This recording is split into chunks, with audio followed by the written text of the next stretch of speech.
जय श्री राम।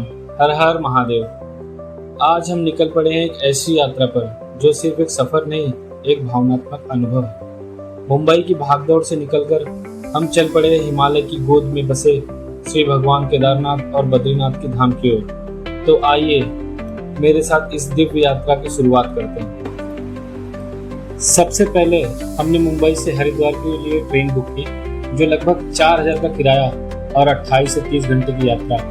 रेल की खिड़की से गुजरते नज़ारे जैसे हमें उत्तराखंड बुला रहे हैं। हरिद्वार पहुंचते ही मन में एक अजीब सी शांति उतर आती है। गंगा की धारा, घाटियों की गूंज और भक्तों की भीड़, सब कुछ जैसे आत्मा को छू जाता है। हरिद्वार पहुंचकर सबसे पहले आप यहाँ के प्रमुख मंदिरों के दर्शन करें। माँ मनसा देवी, माँ चंडी देवी, और शाम को हर की पैड़ी पर भव्य गंगा आरती, दियों की रोशनी, मंत्रों की गूंज और बहती गंगा की लहरें हर किसी के हृदय को शांति से भर देती। अब बात करते हैं यात्रा की बुकिंग की। 2 धाम यात्रा और 4 धाम यात्रा। अगर आपको 2 धाम यात्रा यानी केदारनाथ और बद्रीनाथ की बुकिंग करनी है तो हरिद्वार में ही ट्रेवल्स एजेंसियां आपको ये पैकेज देती हैं, लगभग 2000 रुपये प्रति व्यक्ति। अगर आपको 4 धाम यात्रा करनी है, जैसे यमुनोत्री, गंगोत्री, केदारनाथ और बद्रीनाथ करना चाहें, तो आप इसका खर्चा लगभग 3500 प्रति व्यक्ति तक होता है। अगर आपको ट्रस्टेबल ट्रैवल एजेंसी की जानकारी चाहिए तो हम आपको उनके कॉन्टैक्ट नंबर और लोकेशन भी प्रदान कर सकते हैं, ताकि आपकी बुकिंग बिना किसी परेशानी के हो सके। अगर आप हरिद्वार में ठहरना चाहते हैं तो यहाँ पर सस्ते और अच्छे होटल एवं धर्मशालाएं दोनों मिलते हैं। होटल का किराया लगभग 400 से 700। अगर आप थोड़े लग्जरियस देखने जाएंगे, जैसे कि एसी के साथ, तो 1000 रुपये तक प्रति रात चला जाता है। अगर धर्मशाला की बात करें तो वहीं पे 300 से 400 रुपये प्रति रात जाता है। हम आपको धर्मशाला के नाम और गूगल मैप लोकेशन भी दे सकते हैं, जहां कम किराए में साफ सुथरा और आरामदायक ठहराव मिलेगा। रात को विश्राम करें और अगले दिन की यात्रा की तैयारी करें। केदारनाथ जाने के लिए अपनी सारी तैयारियां रात को ही कर लें। गर्म कपड़े, दस्ताने, ट्रैकिंग शूज, कपूर, पानी की बोतलें, चॉकलेट्स, रेनकोट इत्यादि सब सामान रख लें। जितनी भी ज़रूरत की सामान है वो सब रख लें।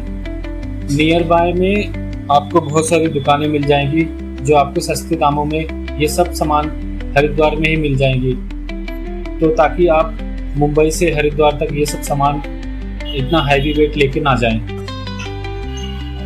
सुबह हरिद्वार से हमने सोनप्रयाग के लिए बस पकड़ी। सफ़र लंबा है, लेकिन रास्ते पर हरियाली और हिमालय की झलकें देखने को मिलती हैं। सोनप्रयाग पहुंचते ही ठंडी हवाएं आपकी स्वागत करेंगी।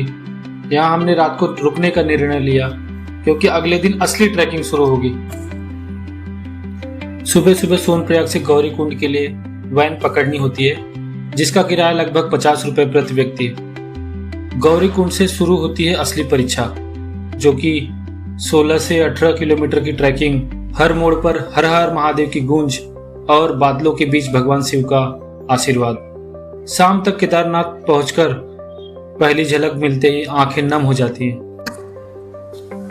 सुबह हिमालय की ठंडी हवाओं और घाटियों की गूंज में श्री बाबा केदारनाथ के दर्शन करना एक अलौकिक अनुभव है। फिर वहीं से बाबा भैरवनाथ के और अन्य जगहों के दर्शन करें और वहां का आनंद लें। वहां से लौटते वक्त आपको बिल्कुल भी आने का मन नहीं करेगा, लेकिन अब क्या करें, हमें घर जाना है।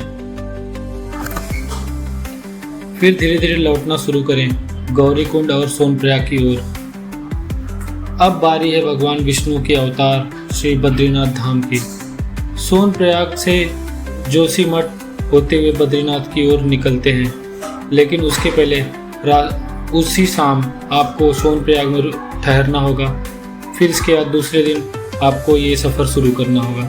रास्ते भर पहाड़, घाटियाँ और देवभूमि की सुंदरता मन मोह लेती है। रात को बद्रीनाथ पहुंचकर विश्राम करें। इसके बाद सुबह सुबह प्रातः काल तप्त कुंड में स्नान करें, भगवान बद्रीनाथ विशाल के दर्शन करें। यहाँ आप माना गांव, भीम पुल और व्यास गुफा भी देख सकते हैं। दर्शन के बाद हरिद्वार लौटते हुए मन में बस एक ही भाव उठता है, कितना कुछ देखा, कितना कुछ सीखा।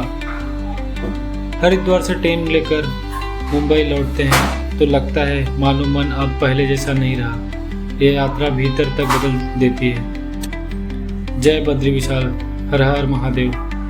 यह यात्रा सिर्फ एक यात्रा नहीं, यह भक्ति, रोमांच और आत्मा की पुकार है।